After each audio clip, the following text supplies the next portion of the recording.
मेरे प्यारे दोस्तों, आज के वीडियो के अंदर मैं आपको बताने वाला हूं कि अगर पत्नी पति के साथ में रहना चाहती है, वो हर जगह पे ये बोल रही है कि मुझे पति के साथ में रहना है, पति से अलग नहीं होना है, पर पत्नी ने पति के ऊपर, पति के घर वाले, रिश्तेदार, इन सभी के ऊपर आईपीसी 498 का केस किया है, डीयू का किया है, या फिर 125 सीआरपीसी मेंटेनेंस का केस किया है। तो ऐसी सिचुएशन के अंदर पति को क्या करना चाहिए, कैसी स्टेप लेनी चाहिए, यही पूरी जानकारी मैं इस वीडियो के अंदर बताने वाला हूं।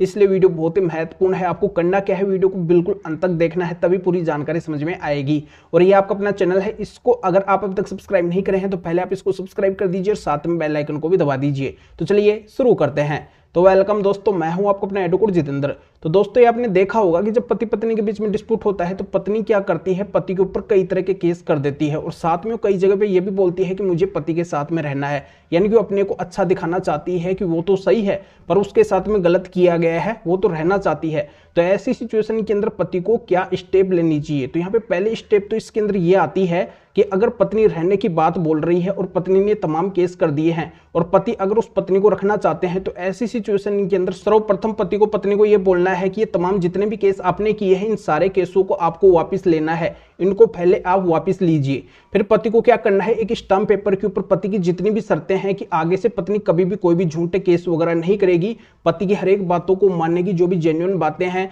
अपने पत्नी धर्म का पालन करेगी।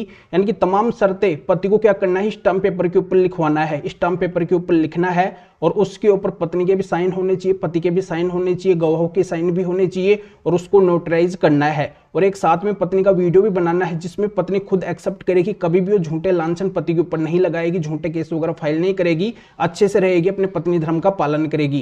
तो ये पति को काम करना है। ये सब काम होने के बाद में पति को क्या करना है, पत्नी उसके घर में आ रही है, पति के साथ में रहने को तैयार हो रही है, तो पति को घर के अंदर सीसीटीवी कैमरे वगैरह भी लगवाने हैं, प्राइवेट जगह को छोड़ के। और पत्नी अगर कोई भी गलत एक्टिविटी करती है तो उसका वीडियो वगैरह भी है जो पति को बनाना है और अपनी सेफ्टी के लिए एक silent application nearest police station के अंदर भी देना है। इस तरीके से पति उस पत्नी को लेके आ सकते हैं। अगर ये पत्नी तमाम शर्तों को मानने के लिए तैयार होती है तभी पत्नी को पति को लेके आना है, अन्यथा यहाँ पे पति को सोचना है। अब इसमें दूसरी स्टेप ये आती है कि अगर पत्नी ने तमाम केस कर दिए हैं, पत्नी अगर रहने के लिए तैयार है, तो ऐसी सिचुएशन में अगर पति उस पत्नी को नहीं रखना चाहते हैं तो बिल्कुल यहाँ पे उस पत्नी को रखने से मना कर सकते हैं। उन झूठे केसों का पति वहां पे हवाला दे सकते हैं जहां पे पत्नी ये बोल रही है कि मुझे पति के साथ में रहना है। तो वहां पे पति को ये बोलना है कि जब पत्नी इतने झूठे केस हमारे ऊपर कर दी है, ये पुलिस स्टेशन तक आ गई है, ये कोर्ट तक आ गई है, तो ये और भी फ्यूचर के अंदर हमारे साथ में गलत कर सकती है। हमें डर है कि ये कहीं हमें नुकसान ना पहुंचा दे, इस वजह से हम इसको कैसे रख सकते हैं, हम इसको बिल्कुल भी नहीं रख सकते हैं। इन केसों की वजह से इसको रखना बिल्कुल भी संभव नहीं है। तो इस तरीके से पति मना कर सकते हैं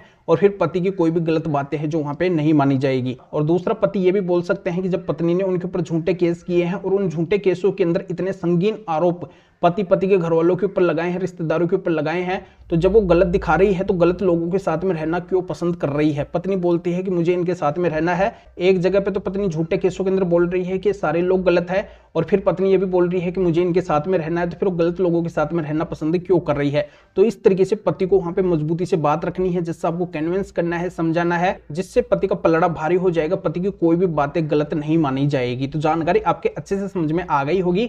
अभी आपको करना क्या है, वीडियो को लाइक करना है और शेयर भी करना है जो और लोगों तक ये जानकारी पहुंच सके। अगर आपकी किसी भी तरीके की कोई भी कानूनी समस्या है तो स्क्रीन के ऊपर मेरे व्हाट्सएप नंबर शो हो रहे हैं, इसके ऊपर व्हाट्सएप मैसेज करके अपॉइंटमेंट बुक करवा के डायरेक्टली मेरे से कॉल के ऊपर बात कर सकते हैं। अपनी किसी भी तरीके की कोई भी कानूनी समस्या है तो उसका समाधान मेरे से जान सकते हैं। तो फिर आगे मिलेंगे आपसे नए वीडियो नए टॉपिक के साथ में। आप सभी का बहुत बहुत धन्यवाद।